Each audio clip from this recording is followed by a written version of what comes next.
skin because the skin has quite a few glands that are coming off of it, and these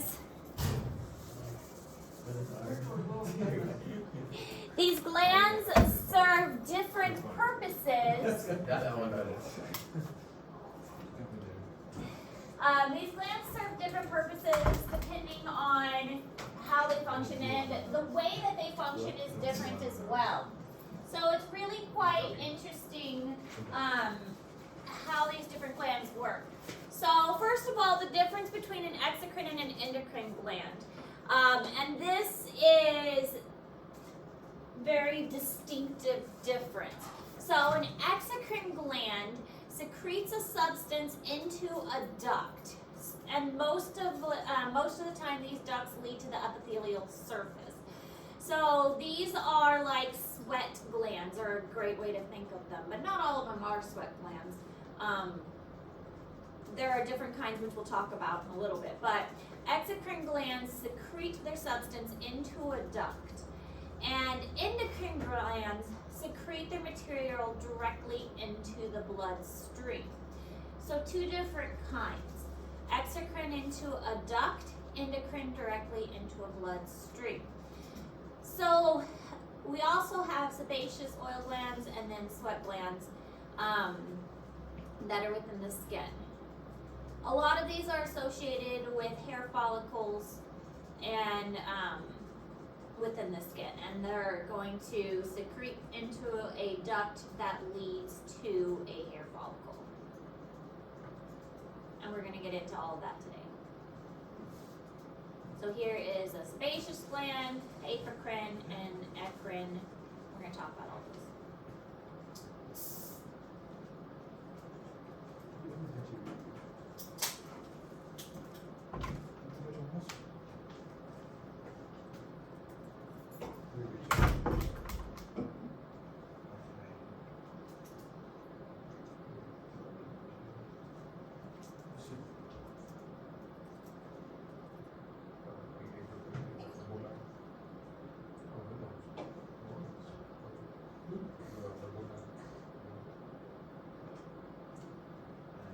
Try a coconut. Just a white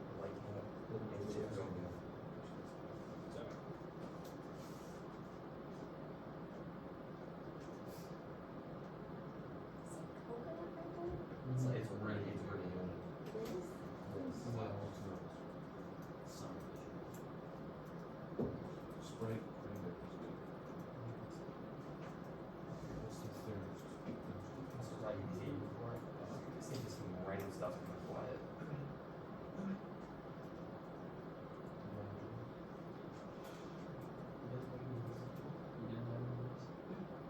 We can go to the next one. All right, so sebaceous or oil glands are also called holocrine glands. Now see, this is where it gets a little weird. They kind of have multiple names, and there's a slide toward the end that I kind of tried to organize them so that they make a little more sense. They are categorized kind of funny. So sebaceous glands are oil glands, but they're also called holocrine glands. And like I said, the slide that I have that I actually put in Google Classroom, it's organized better. So that it makes a little more sense how the categories work. But anyway, sebaceous glands are oil glands, and they're called that because they produce something which is called sebum, which is the actual oil. Now these are associated with hair follicles a lot of time because they are going to kind of like soften the hair and moisten the hair, making the hair not so brittle. They're located all over the skin except for the palms of the hands and the soles of the feet, because your hands, like the palms of your hands and the soles of your feet, don't have hair. So that's why they are not located there. They prevent the hair from becoming brittle. They kill bacteria. Most have ducts, and these ducts empty directly into the hair follicles. And then those hair follicles are going to empty to the skin surface. So they are still considered exocrine glands because they're still emptying into ducts, but the ducts join up with the hair follicle, and from there it's going to empty to the surface. These are usually not activated until puberty. So, you know, babies, they have really soft hair. They don't really need this sebaceous oil gland until activated in puberty, and then these are when you're most likely going to see these kinds of glands.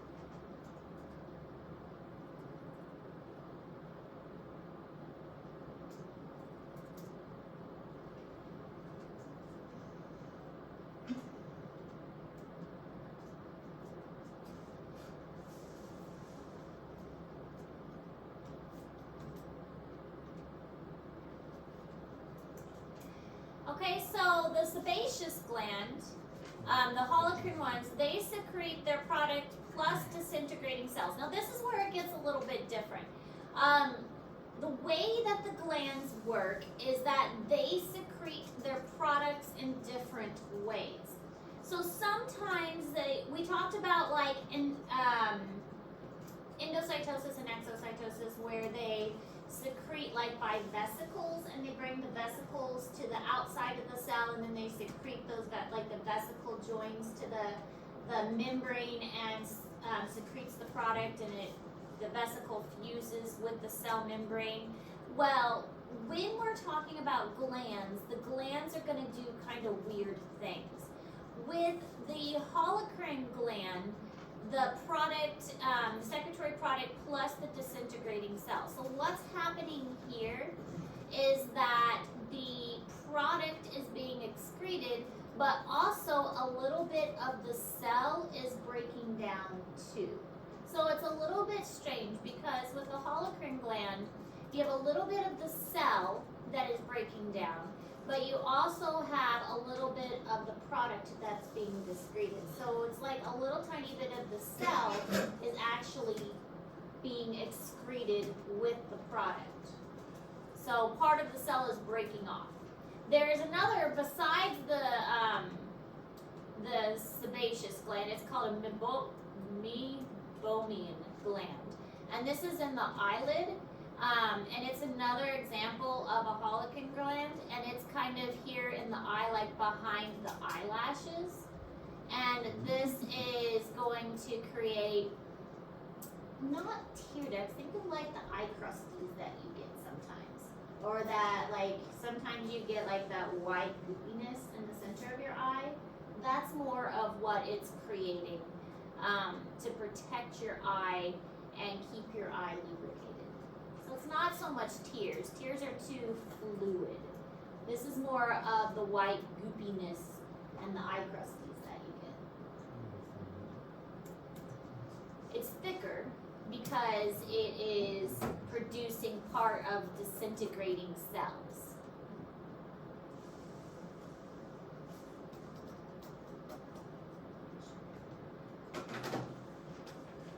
This is what it looks like. Here is the actual sebaceous gland, and here's the hair follicle. And then it is going to be right next to the hair follicle and release into the duct. Here's the duct. And it's going to release into the hair follicle, kind of next to it, to lubricate that hair follicle. So this is going back to the sebaceous gland again. So if we're looking at, this is the skin, the integumentary system that we're learning about. We've got our hair follicles. The sebaceous glands are located next to the hair follicles, and sebaceous glands are a type of holocrine gland. Then we also have something that's called a sweat gland or sudoriferous gland. With sudoriferous gland, I always think of odor. It sounds kind of like odor.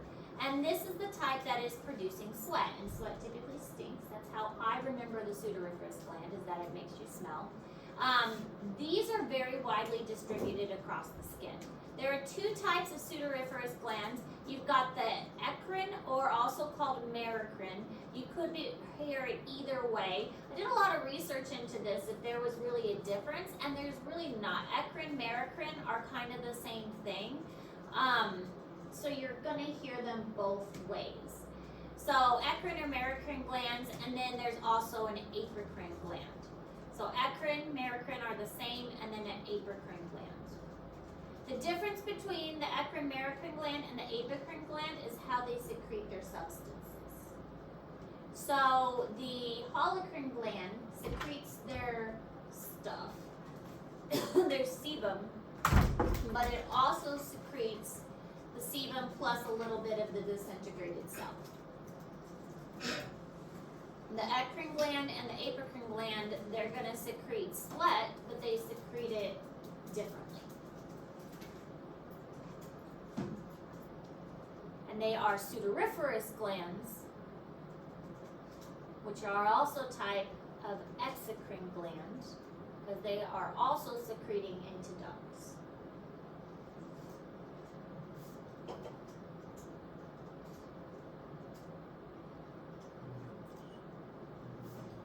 And again, I think of sudoriferous as odor. So these produce an odor most of the time.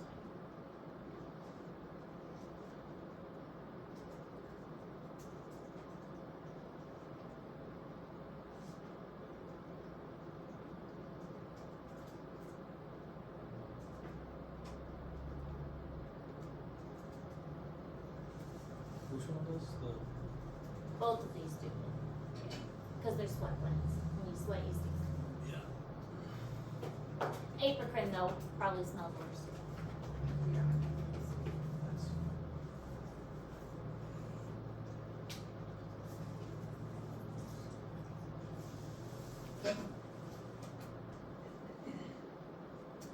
Alright, so starting with the eccrine merocrine glands first. The product is released by vesicles, so this is why we learned about the cell and reviewed the cell. Vesicles are those little bubbles. The cell itself is not damaged. So of all of the glands we're going to talk about, this is the least harmful to the cell. The cell, it maintains its integrity. It is not damaged during the process. These are, they've got little products in them that are carried by the vesicles, and the vesicles go and join with the membrane and release the little products. This is the most common type, and they're like little coiled tubes within our skin, and they go to the surface of the skin, and this is found all throughout the body and makes us sweaty, pretty much.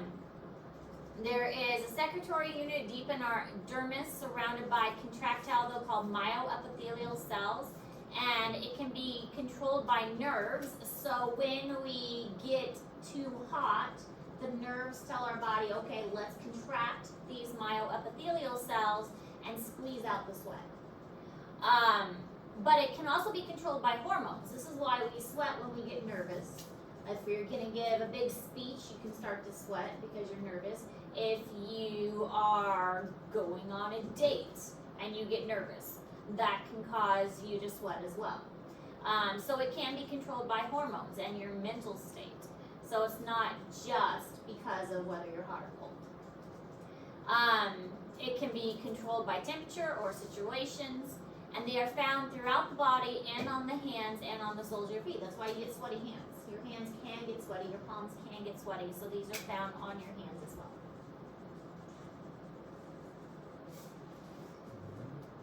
Otherwise, you wouldn't get sweaty palms. Rather sweaty thought. Then you have a lot of heparin.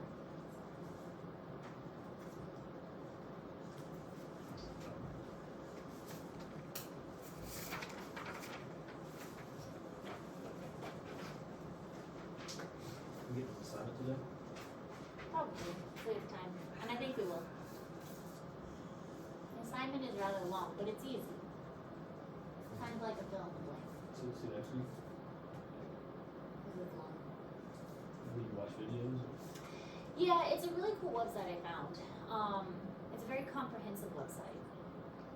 and the website, or the worksheets go along with the website. I was very excited when I found the website.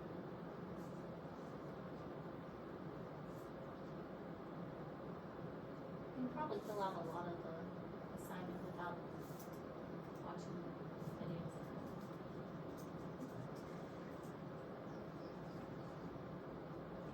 And I won't use the website all the time.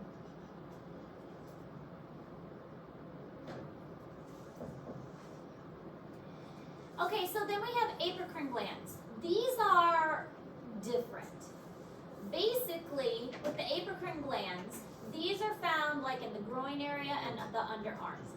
And these do get activated at puberty, and they are the ones that they're not okay. So what they release isn't even the smelly part. They release probably like thick and yellow and oily, and it's because they're pinching off pretty much the whole cell dies. So when they release their stuff, it's not only are they releasing their stuff, it's like they're releasing a whole cell. And so the whole cell is dying in the process. And the bacteria in these warm, wet, like armpit areas and groin areas are feeding off of the cell. And that is what makes the smell. So it's not even like the cell itself is smelly, it's the dead cell being eaten by bacteria that creates the smell. But because it's thick and oily and yellow, I mean, that's why you get the yellow armpit stains. That's what causes that. So it's these apocrine glands that cause this. And again, the granules are secreting fat, and that causes that yellowness. And so some of it does get secreted by exocytosis, but also the cell is going to die at the same time. These are activated at puberty, located mostly in the underarm and groin area. They are associated with hair follicles, so you're going to find these around the hair follicles. Emotional stress will stimulate the contraction of these glands. So again, when you get nervous or scared or something, you're going to sweat more, and that's going to cause more of this underarm sweat stuff. Yay, puberty.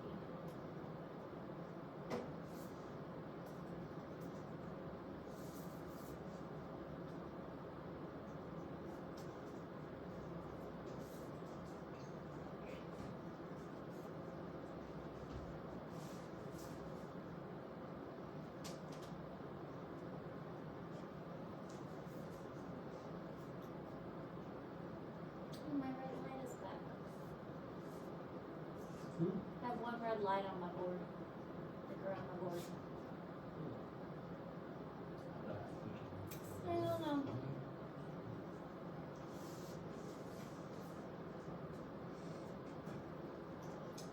But like if I change the lights to blue or something, then it'll change to like a dark blue.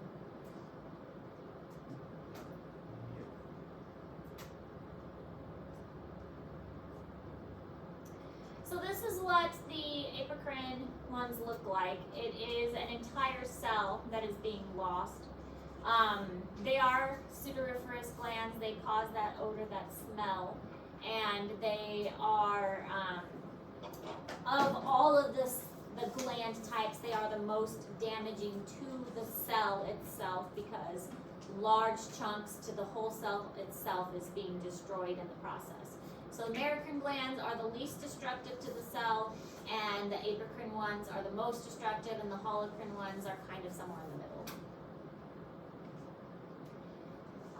This is just a cross section showing here's our eccrine ones, here's our apocrine ones, and then the sebaceous one. This would be a sebaceous. It's not labeled on here, but the sebaceous one is associated with the hair follicle. The apocrine one is going to the hair follicle as well, so you can have more than one gland associated with the hair follicle. This one we haven't talked about. This is an erector pillae muscle. This is what gives us goosebumps. It causes our hair to stand up, so it will attach to the hair follicles and cause them to raise when we get cold. Epidermis layer, here's our dermis layer, and then the hypodermis is down here where we have the fatty tissue layer. So this would be the hypodermis, but remember the hypodermis isn't actually part of the integumentary system.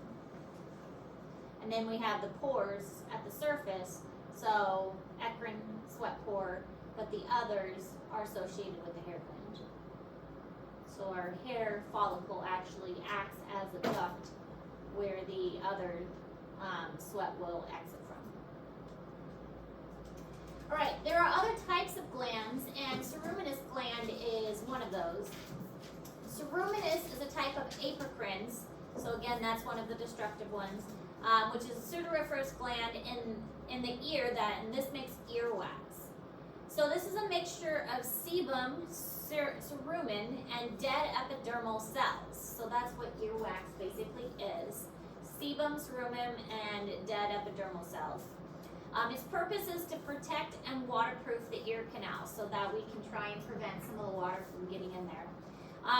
These particular glands could potentially develop into tumors. I mean, most of our body could potentially develop into tumors. But for some reason, these are more prone to tumor development than other types of glands are. Sure. Well, that's what the research said.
This slide is in Google Classroom.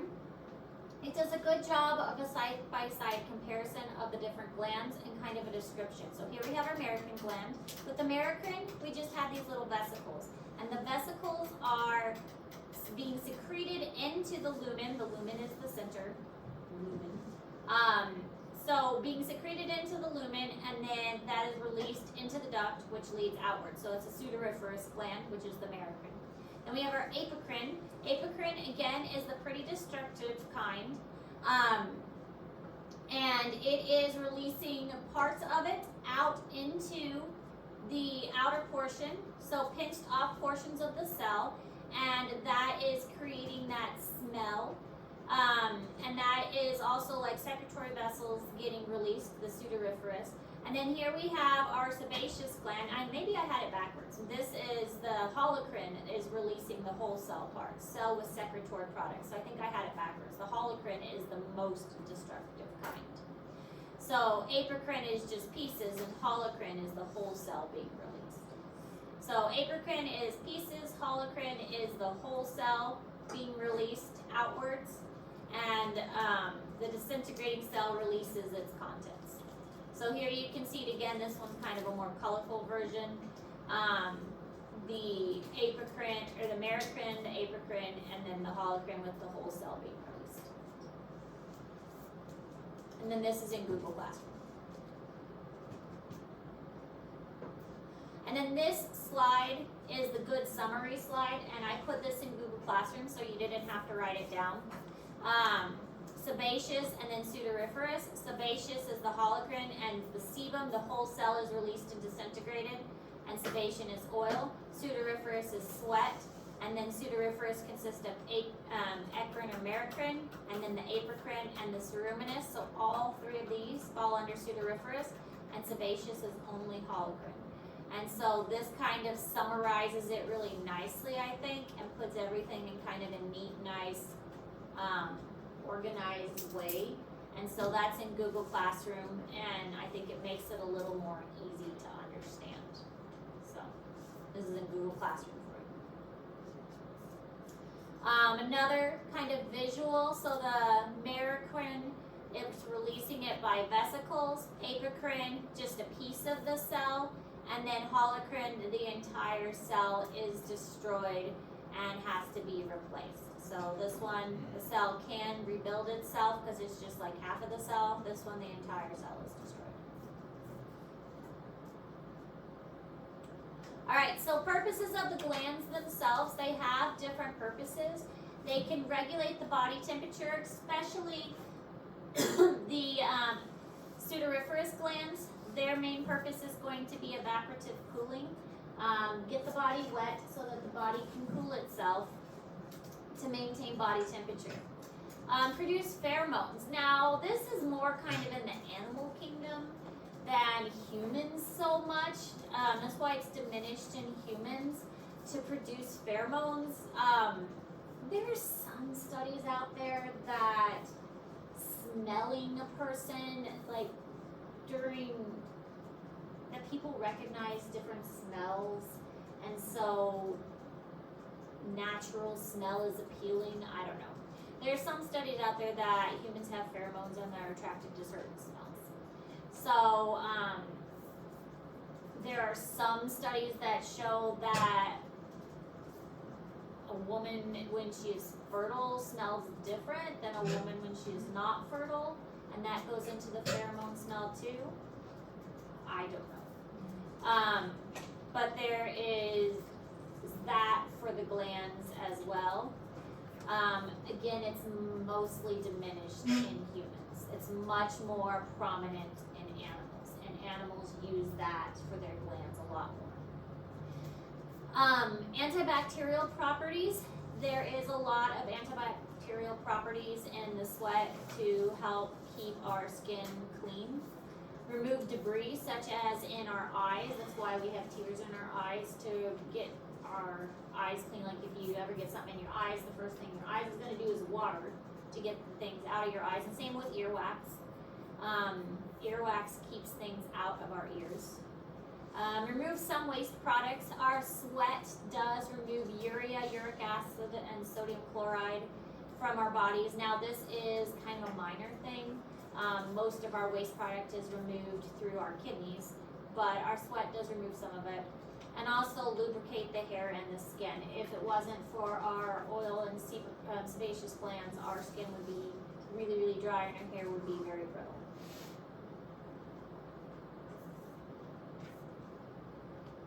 Now obviously we have other glands in our body, but those are hormone producing glands, and we'll talk about that when we talk about the endocrine system. With the digestive system, because some of those have digestive functions. This is just skin functions.